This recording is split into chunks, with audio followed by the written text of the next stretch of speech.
Hello, welcome to another YouTube video. Today we're going to be talking about analyzing your metrics and figuring out what's the best strategy to keep growing in this industry. Now, a lot of this job is literally just looking at what's working and how you can continue to make things work for you and get better and better and better. So a lot of it is looking at numbers, and a lot of it is looking at your social media, because that really predicts how well you're gonna do on your spicy accounts. A lot of creators' goal is to go viral over and over and over again, because the more eyes that are being seen to your content, that means more opportunity to grow on your spicy account. So how do we go viral? We analyze the metrics, analyze the numbers, and see how we can continue to do that and continue to grow. Now, this is gonna go across the board for all social media platforms, as well as your spicy accounts, whether that's SLUSHY or OnlyFans or Fansly or whatever. The analytics are all going to be very similar to look at, and what you're looking for is all going to be very, very similar. So we're going to talk about it very broadly and dive into what those numbers actually mean rather than a specific site itself. But like I said, this can go for all of your spicy accounts. You're going to want to look at these numbers. You're going to want to look at your content, and then same for your social media platforms, whether that's Twitter, Instagram, whatever. So just to clarify, looking at these analytics, it's going to help you understand your audience engagement. It's going to help understand your return on an investment or your ROI. And it's also gonna help you understand your content performance. So let's dive right in. I first wanna just talk about how important it is to look at this, because if you're not looking at how your content is performing, then you might be doing something majorly wrong, and that is why you're not seeing the views, that's why you're not seeing the comments, that's why you're just not seeing yourself grow, because you're not looking at what's not working and you're not looking at what's working for you and making adjustments so that things are getting better. A lot of people come to me and they say, I don't know why I keep getting stuck on 300 views. There's something about the content or your engagement. There's something about these numbers that are just not clicking. So this is to help you dial in and focus on why the content isn't working or why certain content is working and how you can continue to do that. So we're gonna talk about how to enhance your engagement based on those numbers. And we're also gonna talk about how to optimize your content strategy, because sometimes it's, it could be the type of content, sometimes it could be the way you're filming. There's just so much to it. It could also be the hashtags you're using or the captions, whatever it is. So we're gonna analyze everything, and that way you can make better decisions going forward. You also wanna increase your return on investment. So when I take my own photos, my time is taken from me, and that is important to me for me to maximize my earnings. I need my time to message with my fans and to create content. And if I'm spending so much time taking photos for promo, I see that my return on investment isn't as great as if I hire someone else on. So yes, I have to put in some money to hire someone to take photos of me, but when I don't have to edit my own photos and I can take so many photos in 1 hour and 2 hours, rather than me trying to fiddle with the camera and get my phone going for 5 hours, I actually save on my return on investment. So we're gonna look at things like that, like how can you maximize your time, your energy, and also thinking about the type of content you're putting out is really important on that return on investment. Are you putting out content that's not giving you the return? If it's not, then it's a waste of your time. So we're gonna be talking about that as well. And then the last part of this is also brand development and recognition. So when you put your content out there on the internet, it's part of your brand. So everything that you make needs to be part of that brand. We need to think about what that looks like and if it's worth being part of your brand. So some of the most important things to look at when we're looking at metrics is kind of the obvious ones. It's gonna be likes, it's gonna be comments, it's gonna be shares or retweets, whatever platform you're on. And it's also gonna be clicks. So depending on what platform you're on, you're gonna wanna look at some of those things. And those ones are just kind of the obvious ones that you're gonna notice. If your likes are down, a lot of people used to obsess over likes. I remember when Instagram was like, people were really getting invested in the likes, and then they took down the likes. If you're running a business, the likes do matter, and that's why I think some people really do care about it. So obviously I don't want you to get too invested on that, but think about your engagement. Are you getting comments? Are you getting people wanting to retweet your content? Those types of things. So just for my own personal Twitter, I have an example to show you. So when I post a tweet and it doesn't have a question or it doesn't have some sort of prompt for other people to engage with my content, then I notice a lot less likes and a lot less retweets. But when I ask a question or when I'm asking people to involve themselves in my content, like maybe posting a thread, then I notice that there are tons more engagement, more comments, more retweets, more likes. So then I recently have made a change on my Twitter to continue to do that so that I'm not wasting my time posting things that aren't giving me a return on my investment of time creating these posts. So those are some things that you want to just look at. And what I like to do too for my own Instagram is look at the content that is getting the most likes and the most comments. Compare it to the ones that are getting the least likes and the least amount of comments. And what I've recently done, like I said, is invest time into quality content that I'm actually hiring a photographer for. You don't have to do this, but it's just what works for my page is these higher quality photos.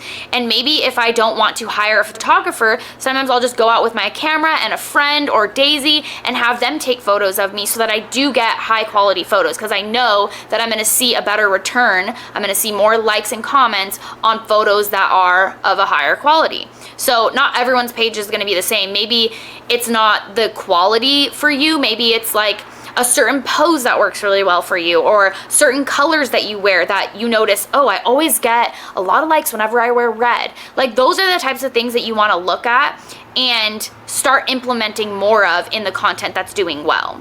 And also maybe it's the type of content. Some people, Reels does really, really well for them on Instagram. Some people, it's photos and so on. So really you have to think about all of those things. As well as on like TikTok, maybe shorter videos do well for you, or maybe longer videos do well for you. So take a look at all of these different things and then make changes that best suit your content. So another metric you're gonna wanna look at is your reach and your impressions.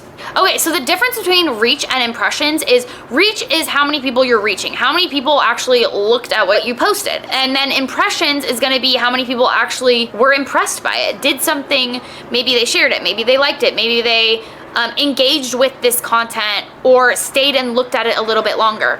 Those are things that you also want to pay attention to, because why was someone more impressed after seeing your content? When you get to know your content and when you get to know what works for you as a creator, then you're able to make better content and in return get more reach and more impressions. The best way to do reach is really to do things that might go viral. And the best way to do things that might go viral is to, one, do something that's shocking, of shock value, or very entertaining, very informative. Those are great ways to kind of go viral. But another thing is take a look at other people's viral videos and analyze them. Don't look at them from a viewer's perspective. Look at them from a creator's perspective. Look at them from an analytical perspective. Why did this video capture your attention right away?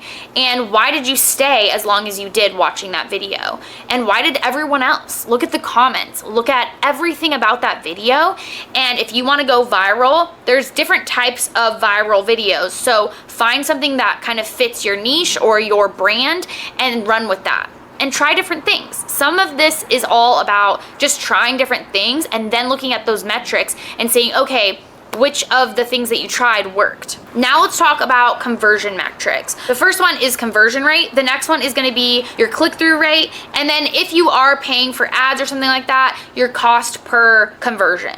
And that would be like if you're using Instagram ads or YouTube ads, you know, Google ads, stuff like that, which we won't really get into because I do think the most important thing is to do this naturally and have kind of just organic engagement on your socials, because that means that you can actually see your metrics for what they actually are rather than what you've paid for, especially when you're just beginning. I just want you to really understand like what it takes to be a creator and what type of content actually goes viral rather than paying for that. So let's talk about this conversion rate. So how many people, when they see your content, how many of them are following, how many of them are subscribing.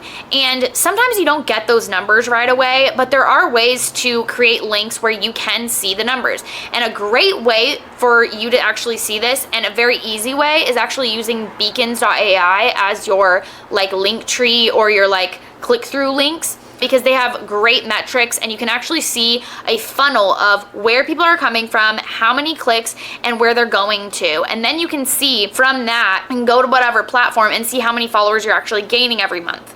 And so you can see that, okay, maybe 100 people are clicking from my Instagram over to my SLUSHY, and then from SLUSHY, I'm actually gaining maybe 50. Okay, so that's 50% conversion rate. So that's the type of things that you want to look for. And how can you get that higher? How can you make that number bigger? Is there a reason why half the people that click to your SLUSHY, why are they not subscribing?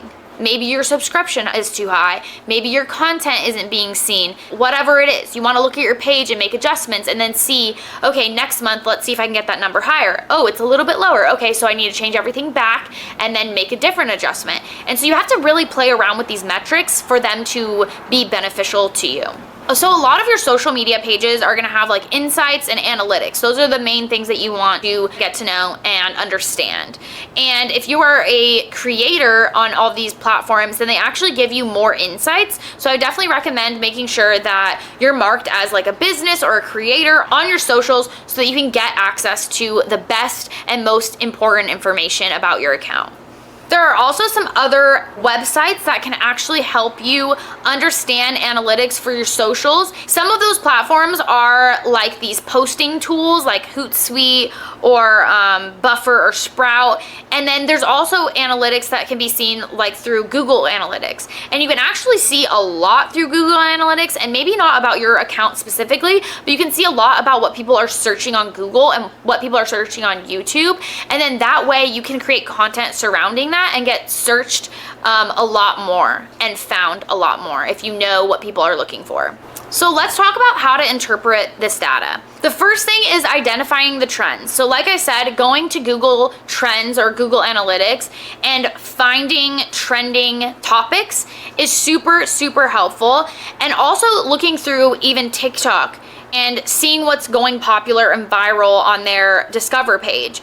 So it's the same thing for almost anything. You can really find what people are looking for and then create content around whatever's going viral. So spot those trends by doing your research, but also you have to be able to adapt to different trends. So obviously, you are a unique, specific type of creator. Your brand might not be what's going viral right now, but how can you adopt and adapt a certain trend into your own niche? So for my social media, specifically my TikTok, I'm doing a lot of LGBT content. So sometimes something goes viral and maybe it's just a regular piece of content that's going viral, but I try to learn how I can adapt that viral video and make it a little bit more LGBT.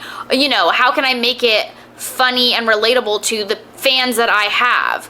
You have to think about that for your niche and for your brand. The next part about interpreting your data is understanding and optimizing your content.